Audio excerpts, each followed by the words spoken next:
Half a Day Decision 2016 is in full swing. I'm here with Mike Benito, the Republican Party of Guam chairman. Mike, what's happening here tonight? Well, tonight we have our village leaders here, and what we're doing is we're preparing for our March 12th convention, and we're going to have that at a Dusit hotel, and that's when all the village leaders come in, and we choose our delegates that are going to go to the convention in Cleveland, Ohio, to choose the Republican nominee for president.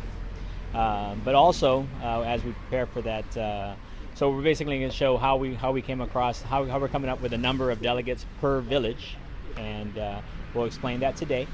But in addition to that, in our convention, we'll also choose our new leaders for the next term, basically. So we'll pick new chairmen, new vice chairmen, treasurers, secretaries, sergeant of arms, etc.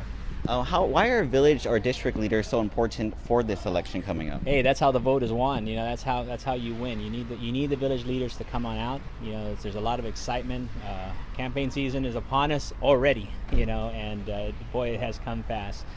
So it's time to get them involved, and we'll start getting the excitement going, and we'll see our new candidates show up, and hopefully we'll get number one, a congressional delegate to represent us in Washington, and then of course a majority in the legislature.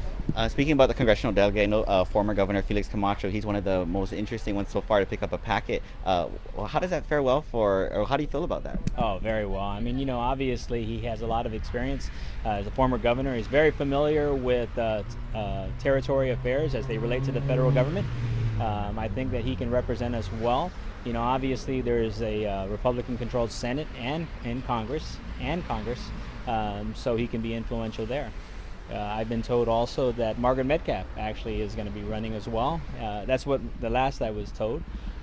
She represented us very well as she ran against the congressional delegate last term. She did very well, and she has a very good grasp of federal issues as well. So we have to let the primary play that out if she does run.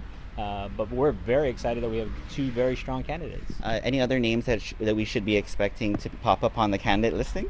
Well, for delegate, that should be it. But I do know that we're going to have a full slate of candidates for the legislature.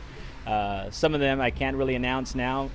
They have some maybe in classified positions or other things. But I think you'll be quite pleased with the slate that we're going to put out.